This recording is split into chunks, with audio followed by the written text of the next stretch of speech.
Before we get into the video, could everyone please subscribe to my Endless Diary Tales channel? Thank you so much. My husband, whom I had loved for many years, suddenly told me his company was sending him on an overseas assignment. But the condition was that he had to be single. I was suspicious, but I still agreed to his proposal for a fake divorce. I never expected that after we filed the papers, he would vanish without a trace. He stopped answering my calls, never replied to messages, and not even when his parents got sick and eventually passed away did he ever show up. Left all alone, I worked 3 part-time jobs to barely make ends meet. I woke up early, worked until late, and by the time I was not even 40, I was riddled with illnesses. Then, when his parents' old house was scheduled for demolition, he finally came back after disappearing for more than 10 years, and he brought another woman with him. "Good thing I married a gullible idiot like you back then," he sneered. "Otherwise, how would I have had all this time to enjoy life?" Afraid I might fight him for the demolition compensation, he did the unthinkable. He teamed up with his mistress and pushed me off the building. As I lay in unbearable pain and despair, he walked away with a large sum of money and went on living a carefree life. When I opened my eyes again, I found myself back on the very night before he had brought up the fake divorce. "Babe, the company just assigned me to a temporary overseas position," he said, his voice horribly familiar. "But they require me to be single. Let's find some time to go file for divorce." I turned my head and looked at the all-too-familiar face in front of me. Without a second thought, I slapped him hard. The crisp sound echoed through the room. Ethan Carter was stunned for a moment, then snapped out of it. "Are you crazy?" I stared at his ugly face, eyes burning. I'd have to be crazy to believe that he wasted half of my life only to murder me in the end. Just thinking about the feeling of my bones breaking, my flesh smashing into pulp from that fall sent a cold shiver through my whole body. Seeing me silent, Ethan's eyes flickered with panic, but he quickly tried to cover it up and forced a smile that looked worse than crying. "Honey, I know you're upset, but I'm doing this for my promotion. It's all so I can give you a better life. You'll understand, right?" He held my hand with a look full of false affection. "It's just a fake divorce. As soon as the job ends, we'll get remarried, okay? If you're not comfortable, I can have my parents stay with you. I'll send you a living allowance every month too. You can rest easy, right?" That was exactly how he reassured me in my last life. But the day after we finalized the divorce, he completely disappeared. No calls, no messages. When his parents fell ill, I had to work 3 jobs just to afford their treatment. In the end, they still didn't make it. Even then, Ethan never showed his face. I genuinely thought he had died somewhere abroad. But when the government announced the demolition of the old family house, he suddenly appeared again as the legal heir. Demolition payout for himself, and he shamelessly moved his mistress into our home. When I finally broke down and confronted him, he and that woman pushed me off the building together. The fury that burned in my chest was almost too much to contain. Looking at the vile man in front of me, I took a deep breath, then forced a smile and nodded. "Sure." The moment I agreed, Ethan lit up with excitement. "Perfect. This kind of thing should be done quickly. I've got a friend at the civil office. We'll file the divorce first thing tomorrow morning." He even pulled out the divorce agreement right there and then. In my previous life, I had signed it blindly, not even noticing the traps hidden in the contract. Now, as he handed me the pen, I let out a cold laugh and pointed straight at the asset division clause. "Ethan Carter, care to explain this part? If this is just a fake divorce, why does it say I walk away with nothing?" Ethan didn't even flinch. He replied with full confidence, "I'm going abroad. Everything costs more there. I'll need more money. You're just a housewife. You wouldn't understand. Stop stalling and sign the damn thing." I threw the pen to the floor. "No way in hell. If I sign this, what's to stop you from walking away for real? What if once the divorce is finalized, you turn your back on me like you did before?" I gave a cold smile and looked at him. "You're not seeing someone else, are you? Trying to use this fake divorce as a way to get rid of me?" Ethan Carter's face changed instantly. "What the hell are you talking about? Madison, don't project your dirty thoughts onto me. Don't you dare slander me like that." I couldn't be bothered to watch him put on his act anymore. I scoffed. "Fine, we can fake the divorce, but you leave with nothing." "No way." He cut me off before I even finished. I had expected that reaction. After all, he was planning to run off abroad and live the good life with his little mistress. Without money, how the hell was he going to do that? Realizing he'd come off too eager, he softened his tone. Okay, how about this, babe? I know you're nervous. I'll leave this apartment to you and I'll take the cash. Is that fair? I pretended to sigh and give in. Fine, it's just a fake divorce anyway. But the moment I turned around, I couldn't stop the smile from curling up at the corners of my mouth. What Ethan didn't know was that this apartment would be worth more than even his parents' house when it got demolished. In my previous life, the apartment had been under his name, so when the demolition happened, I didn't see a single cent. Not this time. That night, I lay in bed with my eyes closed, unable to fall asleep. Suddenly, I heard Ethan whisper my name. Babe, are you asleep? I didn't respond, pretending to be fast asleep. He gave me a little nudge, and when he was sure I was out cold, he tiptoed out of bed, quietly opened the door, and slipped out of the room. I heard the bathroom door close, and I immediately rolled over and pressed my ear to the bedroom door. I heard him say, "Don't worry, baby. I already got her to sign the divorce agreement. We're finalizing it tomorrow." A giggle came through the phone. "Wow, you're that eager? Just one more month," he whispered. "Once we get the divorce certificate, we'll disappear. I'll fake my death or just go off the grid. Guaranteed that old hag won't find us. That old couple? I'll toss them aside too. In a few years, when they both croak and the kids are grown up, we'll come back and live the good life." I stood there, fists clenched so tightly my nails dug into my palms. Because of ovarian cysts, I'd always had trouble getting pregnant. By the second year of our marriage, Ethan had brought home a little boy, claiming he was adopted. It wasn't until the moment of my death in the last life that I learned the truth. That boy wasn't adopted at all. He was the biological child of Ethan and his mistress, Lily. I had given everything. My youth, my health, my life, and ended up with nothing. The moment I heard the bathroom door open, I rushed back to bed and lay still. Ethan got into bed beside me, clearly in a good mood, even humming softly to himself.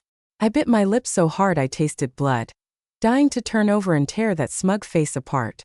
But I forced myself to take a deep breath and calm down. Don't be rash. Don't ruin it. Heaven gave me this second chance not to act on impulse but to send those two straight to hell. The next morning, Ethan couldn't wait to drag me to the civil office. He was all smiles, so much so that even the staff at the marriage office looked confused. Their gazes carried a strange sympathy as they glanced at me, but when they noticed the grin growing at the corners of my mouth, they were stunned into silence.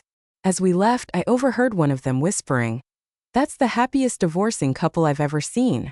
Over the next month, Ethan used overtime at work as an excuse to stay out all night. When he did come home, he reeked of cheap perfume. I pretended not to notice, even when his parents saw what was going on and tried to speak up on my behalf. I simply smiled gently and said, "Mom, Dad, he's working hard. It's only natural that he has to socialize. As his wife, I should be understanding." Even our son couldn't help asking, "Mom, the other day I saw Dad with a different lady. Doesn't he love us anymore?" My feelings about the boy were complicated. He wasn't ungrateful.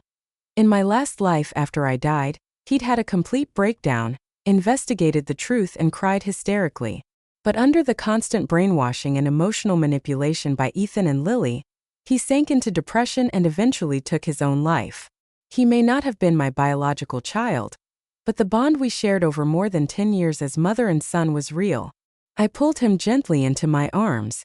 "It's okay. Even if Daddy isn't around, you still have your mom. And remember, you've done nothing wrong." I looked at him gently. "I believe that with the right guidance, you'll grow up to understand what's right and what's wrong." The day Ethan and I finally received our divorce certificate. He finally bothered to come home, facing complaints from his parents. He put on a face full of guilt. "I'm sorry, Mom, Dad. The company just assigned me to a business trip. I may have to go abroad for a while. While I'm away, Madison will take care of you both for me." Then he turned to me. "Thanks for taking this on, Madison. When I come back, I promise I'll make it up to you." I pretended to be moved and nodded, but the moment he stepped out the door, I slammed it shut behind him with a loud bang. Back in the bedroom, I checked over everything in the house. Ethan had done worse than I expected. He took all the bank books and cards, even the gold jewelry that was clearly mine. He cleaned it all out. I was furious and nearly called to curse him out, but in the end, I forced myself to hold it in. Besides this apartment, I also had a small condo I had saved up for and bought before our marriage. It would easily be worth a couple million now.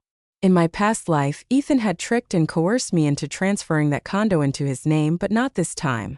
No matter how hard he tried to sweet-talk or pressure me, I only agreed to hand over my dowry money. That condo was still legally mine. After what I went through in my past life, I had learned one hard truth.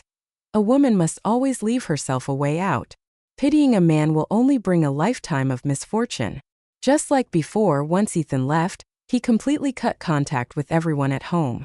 According to the timeline from my previous life, 3 days later, my father-in-law would be pushed over by some rowdy kid while exercising, resulting in a cerebral hemorrhage. My mother-in-law, overwhelmed by the shock, would suffer a stroke. I did everything I could to prevent it, but still I couldn't stop it. My father-in-law slipped during his morning workout and fell hard. He lost consciousness. Once again, I stayed completely calm and immediately called for an ambulance. At the hospital, I waited for my mother-in-law to arrive and quickly comforted her. Thankfully, this time she didn't suffer a stroke like in the previous life, though her emotions were still all over the place. She trembled as she dialed Ethan's number. Just like before, the line was disconnected. Now she started to panic and called Ethan's company. But all she got was news that he had already resigned a while ago. Seeing that the moment was right, I broke down in tears. "Mom, I think Ethan tricked me." I told her everything about the fake divorce. "He even took my dowry money and all the gold jewelry you and Dad bought for me. Do you think he's seeing someone else? There's no money left at home. And now Dad's in the hospital. I really don't know what to do." My mother-in-law was furious. "That heartless bastard," she cursed. Then her eyes rolled back and she fainted. Compared to the stroke she suffered in the past life, this was already a much better outcome. I sold my condo and used the money to pay for the surgery and hospital bills, this time without any delays. My father-in-law's operation was a success, and my mother-in-law remained in good health when he finally opened his eyes. After surgery, I quickly ran into the bathroom and used several drops of eye drops to clear my eyes. Then I came out pretending to be overjoyed. "Mom, you're awake. Don't worry, I've already paid the hospital and surgery fees," the doctor said. "Dad's surgery went really well. He's going to be okay." Tears welled up in her eyes, and the first thing she asked about was the money. I lowered my head and put on a sorrowful face. "I sold my parents' old house for cheap. It'll hold us over for a while." Her expression changed instantly. She knew I had lost my parents when I was young, and that old house was all I had left of them. And now, to save Dad, I had sold it. "Madison." Her voice broke with emotion. She gripped my hand tightly and sobbed. I couldn't help but feel a deep ache in my chest. My in-laws were both good people who had always treated me like their own daughter. It was such a tragedy that in my previous life, because I couldn't pay for the surgery in time, they both died in pain without even a proper funeral. This time, no matter what, I would never let that tragedy happen again. After visiting my father-in-law, the two of them seemed to have talked about something. My mother-in-law called me into the room and quietly placed a bank card into my hand. "Madison, it's that bastard Ethan who wronged you. We take part of the blame too for failing to raise him right," my mother-in-law said, her eyes full of guilt. "This is our retirement card. There's around 300,000 in it. Please take it." Before I could refuse, she shoved the card into my hand and gripped me tightly. "Madison, if you don't mind having us two old folks around, then from today on we'll pretend we never had that heartless son. From now on, you're our real daughter." In that moment, a wave of determination surged inside me. "Ethan Carter, since you like faking your death so much, this time I'll make it real, permanently." A month passed, and my father-in-law's condition stabilized completely. He was discharged from the hospital and came home with us. During that month, the bond between me and the two elders deepened. They really meant what they said. They treated me like their own daughter. They didn't just give me all of their savings, they even transferred the house deed to my name. I was deeply touched and also quietly relieved. I had made the right gamble. Both of them were retired professors, reasonable, wise, and kind-hearted. Naturally, they couldn't accept what their son had done, and with me acting so devoted and respectful during this time, I had naturally filled the space Ethan left in their hearts. Besides, they had seen firsthand how Ethan had behaved before he disappeared. The guilt they felt only made them kinder to me. Thanks to their social network, I didn't have to worry at all about my son's education.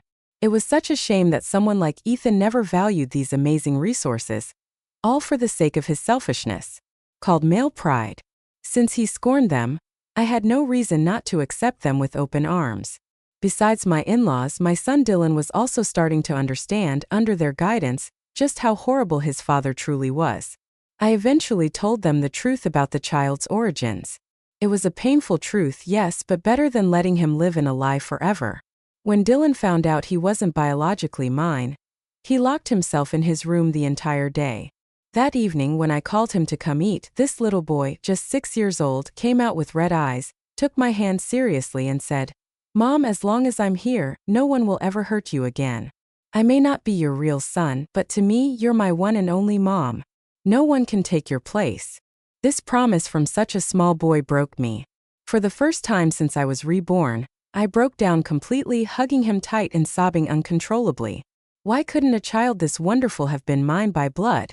5 years passed in the blink of an eye.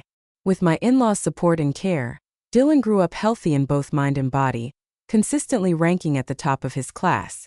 My father-in-law fully recovered. He spent his days playing chess and fishing. My mother-in-law offered to take over the household so I could focus on my career. "Your father and I may be old," she said, "but we're still useful. We can't let ourselves become a burden to our precious daughter." My father-in-law even reached out to an old friend and arranged a job for me. Light duties, high salary, over $200,000 a year. The four of us lived a peaceful and happy life. We all had a silent agreement never to mention Ethan again, as if he'd truly vanished from our world. But I never let my guard down. According to the timeline from my past life, it wouldn't be long before the government would announce the next round of demolitions. Just 1 week after the announcement, Ethan came rushing back with his mistress. Even if my in-laws would still side with me, with someone as vicious and shameless as Lily, who knew what kind of trouble she'd caused this time. That evening, just as I stepped through the door, my father-in-law handed me the household registration booklet. "Madison, your mom and I talked it over. That good-for-nothing has been missing for years. Who knows, maybe he's dead somewhere. Just looking at his name in this book makes us sick. Go to the police station and file for his removal. Then your mom and I will process the paperwork to officially adopt you. From now on, we'll be a real family." My eyes welled up with tears. I hadn't expected them to go this far just to put my heart at ease. Off to the side, Dylan blinked his big eyes and asked, "Then what about me? If Mommy becomes Grandma and Grandpa's daughter, what should I call her?" Smiling through tears, I ruffled his hair. "You'll always be Mommy's little boy." The next morning, I took the household registration booklet and went straight to the police station. Since the evidence was clear and all documents were in order, an hour later, I completed the paperwork to have Ethan Carter legally removed from the household registry. This time he really got what he wanted. He was dead to the world in every official sense. After that, I went to several places: the telecom center, the bank, the social security office, and more. In short, I did everything I could to eliminate any trace of Ethan from society's system. I was sure that when he tried to return to the country, he'd realize that not only was he incapable of harming me or my in-laws again, but even stepping foot on this land would be nearly impossible. The thought of it filled me with a wicked satisfaction. When you're dealing with scum, you have to use scummy methods, let go of personal restraint, and embrace the joy of being unapologetically ruthless. But even after doing all that, I didn't let my guard down. They say even a cornered dog will bite. Once Ethan realized he was completely cut off and that even his parents had turned their backs on him, that's when the real war would begin. It didn't take long. The government's new zoning and demolition policy came down, and both my in-laws' house and the one we were currently living in were scheduled for demolition. And right on cue, Ethan, who had been missing for 5 years, suddenly came back. That day, I was out with my in-laws and my new boyfriend's family, having a nice meal when shouting erupted at the entrance. The door burst open and Ethan, looking completely disheveled, barged in. The moment he saw me, his eyes bulged with rage. "You cheating on me with another man while I'm gone? I'll beat you to death today." Before he could get anywhere near me, my father-in-law grabbed a cane from nearby and slammed it across Ethan's legs, knocking him straight to the floor. Ethan stared at him in disbelief. "Dad, why are you hitting me? I'm your son." But my father-in-law didn't hold back. He raised the cane again and struck him hard across the mouth. "My son is long dead." Ethan screamed in pain and spit out a molar, completely stunned. But my father-in-law wasn't finished. He kept swinging, cursing non-stop. I had never seen the usually gentle, cultured man lose control like this. Where the hell did this come from? Pretending to be my son? At first, Ethan just tried to shield his face, but when he realized the old man wasn't stopping, he panicked and grabbed the cane. "Enough, old man. Are you crazy? What the hell did that feed you to make you forget your own son?" My father-in-law was shaking with fury. My mother-in-law rushed over and began patting his back to calm him down. Ethan tried to pull her away. "Mom, say something. Are you blind? Can't you see he's hitting me? Has he lost his damn mind?" Before he could finish his sentence, my mother-in-law slapped him across the face. "What kind of lunatic are you?" She swung again, harder this time. "My son's dead, and he can't even rest in peace, and you dare insult my daughter? I swear I'll beat you to death myself if I have to." I sat on the side, munching on sunflower seeds. I was really enjoying the show when my boyfriend blinked, a little confused. "Shouldn't we help?" he asked. "Nope," I replied. "This is the first time I've ever seen such a perfect tag team beatdown. I'm not interrupting that." Ethan looked dazed from the beating and tried to fight back, but my father-in-law found a second wind and smashed the cane down on his arm. "You mutt, even if you really were my son, I'd still beat the crap out of you. Where the hell were you when I was almost dying in the hospital? You stole money from home and ran off with another woman, and now you've got the guts to come crawling back." Ethan finally shut up and fled, clutching his head. Just before he left, he snarled one last threat. "Without me, who's going to take care of you two old farts in your dying years?" My father-in-law hurled the cane at his back. "Get lost. I don't need a son like you." My mother-in-law spat hard in disgust. "We'd rather hire a random farmhand to take care of us than rely on a scumbag like you." Of course, we all knew Ethan wouldn't give up so easily, but none of us expected that very night he and Lily would move into my in-laws' old countryside house. The people in that village all knew each other. He assumed my in-laws wouldn't dare cause a public scene. He was right about them, but not about me. I brought my boyfriend along and even called in a few muscular guys from the gym. We headed straight for the old rural house. The moment I opened the door, Lily's overly made-up eyes flared with rage the instant she saw me. "You! How dare you show your face? This is all you're doing, isn't it?" She charged forward and tried to grab my collar, but I slapped her across the face without hesitation. "Lily," I said coldly, "if you've got issues, go see a therapist. This is my parents' house. I have every right to be here." I said calmly, "You're the one trespassing. Want to see what happens if I call the cops?" Lily looked stunned from the slap. "What are you talking about? Isn't this Ethan's house?" I glanced at Ethan out of the corner of my eye, the smirk tugging at my lips harder than a cocked AK. "Originally, I couldn't care less about you two sewer rats, but this house belongs to my parents. That gives me every right to handle it, so I suggest you leave unless you want me to get physical." Lily's expression twisted into something ugly. "You'll die a miserable death." She lunged at me, trying to claw at me. I didn't hesitate. I raised my arm and delivered two sharp, hard slaps across her face. When she didn't immediately react, I stepped forward and threw in two more for good measure. "Have you come to your senses yet?" I asked coldly. "If not, I don't mind helping you a little more." I stared her down. "You've got one day. If you're not packed up and gone by then, I'll have people drag you out." As I turned to leave, I ran into Ethan stumbling through the front gate, reeking of alcohol with a bottle in his hand. The moment he saw me, his pupils contracted. He rushed forward to grab me, but one of the gym guys I brought along kicked him square in the chest and sent him flying. "Where the hell do you think you're going, drunk trash?" my friend snapped. "You think someone like you can lay a hand on Madison? Try it again and I'll snap your damn wrist. I had to admit those guys had serious presence. Ethan flinched and didn't dare move again, but he quickly raised his head, brushing his greasy hair back, desperate for me to recognize him. "It's me, Madison," he stammered. "It's me, I'm your husband." Even though it had been 5 years, there was no way I could forget the face of the man who got me killed in my past life. I slowly stepped forward, smiling faintly. Ethan looked at me with hopeful eyes until I slapped him hard across the face. "And who the hell do you think you are?" I snapped. "You can eat garbage if you want, but don't go around talking trash. My husband, Ethan Carter, is already dead. Just because you look like him doesn't mean you can impersonate him." I narrowed my eyes at him. "Don't think I don't know you came back only after hearing that my parents' house was up for demolition. You think pretending to be Ethan would get you the compensation?" Ethan looked like he was about to cry. "Madison, I really am Ethan. Just look at me, I'm him." He started frantically recalling memories from our past, reminiscing about our relationship, trying to appeal to my feelings as if that would somehow restore what was lost. But to me it was laughable. Now he was trying everything to convince me he was Ethan Carter, just like back then when he tried every trick to make me believe he was dead.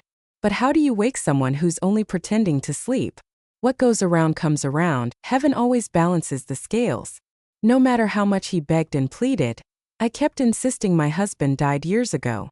As long as I didn't acknowledge him, there was nothing he could do to me. After I'd had enough of the show, I finally said lazily, "Fine, if you're really Ethan Carter, then let's go to the police station together. Let's see if they recognize you." The moment those words left my mouth, Ethan's face turned pale. He backed down immediately because now there was no way he could face the police. Back when he ran off with Lily to live large, he had taken out massive high-interest loans. If I called the cops, he'd be looking at prison time. He was more terrified now than ever, but he still didn't want to let me go. He fell to his knees, red-eyed and trembling, apologizing over and over. Eventually, he even threw away all dignity as a man and started slamming his forehead to the ground. "Madison, I'm begging you. I know I was wrong. I really regret everything. I have nothing left. I'm miserable now. Please, please forgive me. I swear I'll treat you right from now on. It was all Lily's fault. She seduced me, pressured me. If it weren't for her, how could I ever hurt you? You know how much I loved you, right? Think of the good times we had, please, Madison. I really love you." Ethan cried out. Of course he did. Scumbags like him never think they're actually at fault. I was finally aware that he had lost everything and was now clinging to me like I was his last lifeline. I ignored him and was about to leave when he suddenly rushed over and grabbed my sleeve. "Even if you don't care about me, think about our child. Do you really want him to grow up without a father?" This time I didn't even have to say anything. The gym guys beside me stormed over and slammed him to the ground, pummeling him mercilessly. The sound of fists landing on flesh was music to my ears. One of them shouted as he beat him, "You piece of trash! Faking your own death after abandoning your wife and kid? You think you're qualified to be a father? You're not even fit to be a damn house key. More like a keychain for a sewer rat." Another chimed in, "Madison's only mistake was ever thinking you were a decent man. Look at you now. You don't even know which way is north anymore, do you?" I was so fired up watching that I couldn't resist joining in. I kicked him twice myself. "So tell me, who the hell are you really?" 3 pairs of fists the size of bricks rained down like a storm. At first, Ethan kept insisting he was Ethan Carter, but after a while, he didn't even wait for me to question him again. He just started frantically shaking his head. "I'm sorry, I was wrong. I really was wrong. I'm not Ethan, I swear I'm not. Please, please stop hitting me. I'm not him." I smiled in satisfaction as one of the guys nodded. "That's more like it. You're practically a dead man already. What's the point of pretending anymore?" I waved them off and the guys immediately backed away. I walked over, bent down, and looked at the pathetic, broken figure lying on the ground. Smiling faintly, I said, "I'll raise my child, the one I had with my husband, on my own. That has nothing to do with you. You're just an outsider now. Come near us again, and I won't be so polite next time." There was a flicker of something in Ethan's eyes, confusion, calculation, desperation, but he didn't say another word. I didn't even glance back as I left with the others, But I knew Ethan wouldn't give up that easily. After failing to win over my in-laws and getting thoroughly rejected by me, there was only one option left for him now: my son Dylan. Sure enough, the next day, after my mother-in-law picked up Dylan from school and brought him home, she pulled me aside, her face dark. "I saw Ethan outside the elementary school today," she said, surprisingly calm. "He's probably targeting Dylan now. Should we call the police?" I thought for a moment, then shook my head. A thief has 1,000 days to scheme, but we can't spend 1,000 days guarding against him. Besides, Ethan hasn't done anything yet. The police won't station someone to protect Dylan 24/7. I looked into my son's eyes and crouched down to meet him at eye level. "Dylan, will you help mommy with something?" Ethan stalked the elementary school for half a month, but he never had a chance to act. It drove him crazy. He once tried to pick Dylan up directly, claiming to be his father, but the teacher immediately threatened to call the police. "The child's father passed away a long time ago," the teacher said. "Who exactly are you?" Ethan was forced to run off in embarrassment. But one day, his chance came when Dylan wasn't picked up by my mother-in-law and walked home alone instead. Ethan immediately followed him and cornered Dylan in a narrow alley. "Dylan, do you still recognize me?" Ethan tried to soften his voice, putting on a friendly face. Dylan tilted his head and stared for a long moment before saying, "You kind of look like my dad." Ethan's eyes lit up with emotion. "It's me, Dylan. I'm your dad." He scooped Dylan into his arms. "Come on, let's go home. I'll take you to see your real mom." Dylan blinked. Okay. Ethan didn't expect things to go so smoothly. He brought Dylan straight to the rented house in the suburbs. When Lily saw him, she was so overwhelmed that she burst into tears and threw herself at the child. "My sweet boy, mommy missed you so much." Dylan looked a little moved too. His voice was small and pouty. "I missed you too, mommy. That old witch at home keeps making me study every day. She never lets me eat anything good. I hate that old witch," Dylan muttered. Ethan and Lily exchanged a glance and both saw the gleam of excitement in each other's eyes. "Dylan, would you be willing to help mommy with something?" Lily asked sweetly. Without even thinking, Dylan nodded eagerly. Lily pulled a small paper packet from her pocket. "When you get home, pour this into the old witch's cup. Make sure no one sees you, okay? And remember, put some in your grandparents' cups too." "I got it," Dylan said. Hearing the recording from the audio device Dylan had hidden in his pocket, I felt a chill crawl down my spine. I opened the small paper packet he had brought home. Inside was a fine white powder. I immediately contacted a friend who worked at the hospital and asked for a lab test. It turned out to be a large dose of hydrogen chloride, lethal. They actually wanted to use Dylan to poison and kill me and my in-laws. When I told them everything, my in-laws were so enraged they were stomping their feet. "That bastard doesn't even deserve to be called human." Anger aside, they turned to me with full trust. "Madison, do you have a plan?" This point they trusted me completely. Without hesitation I smiled and nodded. Of course, we'll turn their plan against them. That night during dinner, Ethan, anxiously waiting at their rented house, finally got the call he'd been hoping for. Dylan's voice on the other end was clearly panicked and tearful. "Daddy, Grandpa and Grandma, they passed out. I can't wake them up." Ethan's heart skipped a beat. "Dylan, did you pour the powder into their drinks like Daddy told you?" But Dylan didn't answer. He just kept crying. Lily bit her lip. Useless little brat. Can't even handle such a simple job. The two of them shared a look and decided they needed to go see for themselves. They arrived at the apartment where my in-laws and I lived. The moment Ethan stepped through the door, he saw me slumped over the inner table while my in-laws were lying motionless on the floor. "You two old farts," he cursed as he stared down at them. "I'm your real son, and yet you gave everything to that outsider. Serves you right for dying." Meanwhile, Lily was scanning the spacious apartment, her eyes full of greed and satisfaction. "Soon all of this will be ours." Her gaze fell on a small paper packet on the table. Without warning, she lunged forward, grabbed it, pried my mouth open and tried to pour it in. "What are you doing?" Ethan grabbed her arm, startled. "What do you think I'm doing?" "Making sure," Lily snapped. She dumped the entire packet into my mouth and clapped her hands. That made me suffer for so long. Letting her die like this is too easy, but whatever, I'll take it. Ethan pulled her into a hug from behind. It's okay, baby. From now on, everything here is ours. No one's going to take it from us ever again.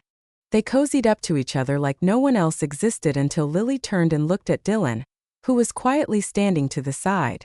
What about the brat? She asked in a whisper. Ethan hesitated. After a long moment, he gritted his teeth. Have him call the police. We'll leave. Lily crouched down beside Dylan and said gently, Sweetie, after Mommy and Daddy leave, call the police and tell them Grandpa and Grandma fainted during dinner. Okay? But you absolutely can't mention us. If you do, Mommy and Daddy will never come back for you. She smiled sweetly. We'll be waiting at home, okay? Dylan, trembling with fear, nodded obediently. Satisfied, Ethan and Lily left the apartment, but an hour later, the police were at their door. The moment Lily opened it, she was tackled to the ground by officers storming in. What's going on? Ethan barely managed to speak before he too was pinned and restrained. Don't move. You've been reported for poisoning and attempted murder. Come quietly. This is a mistake, Ethan shouted. I didn't. Then he froze because standing calmly behind the police officers, very much alive, was me. Ethan's face went pale as if he'd seen a ghost. You? Why are you? But the police didn't give him a chance to say another word. They dragged both of them away. Later, during the interrogation, Ethan asked to see me. I gladly agreed. Across the glass partition, he burst into tears. Madison, don't be so heartless, please. Didn't we agree from the start it was just supposed to be a fake divorce? How could you take things this far? Now even my parents won't acknowledge me. I only have you and our son left. You can't abandon me too. He sobbed like a victim, as if I were the one who had abandoned my husband and child. I let out a cold laugh. Ethan Carter, you know exactly who crossed the line first. You're more aware of it than anyone. You lied to me about a fake divorce just so you could run off with your mistress and enjoy the good life you tried to cheat me out of. You wanted me to leave the marriage with nothing. You didn't even bother to check in when your own parents were gravely ill. A man as heartless as you. As you have no right to lecture me now, he stared at me, stunned. You knew before I could answer. His face twisted with rage. He leapt up and slammed himself against the glass partition, fists pounding. Madison Jang, you did this on purpose. You tried to ruin me. Why? He screamed. The officers quickly pinned him down. He suddenly let out a maniacal laugh. You think you've won, Madison? Let me tell you, Dylan is my son. He's mine and Lily's. One day, he'll hate you and come looking for me. Oh, is that so? I raised my hand and motioned. Dylan came running over from the side. I gently patted his head.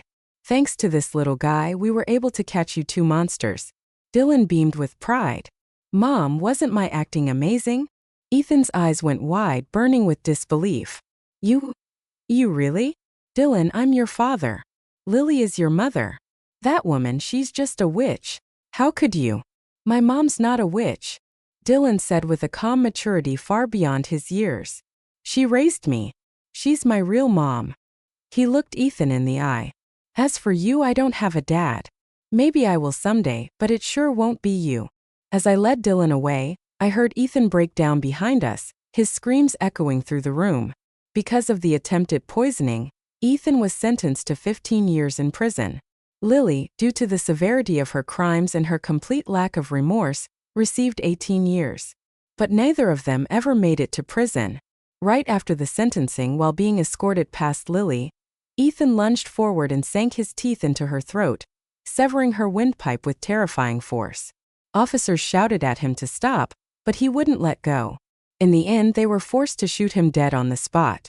When I heard the news, my in-laws didn't even flinch. As for me, I felt absolutely nothing. Mommy, I want to eat KFC, Dylan said sweetly. My boyfriend chuckled beside us and corrected him. It's KFC. This time I had truly rewritten my fate, and ahead of me was a beautiful future.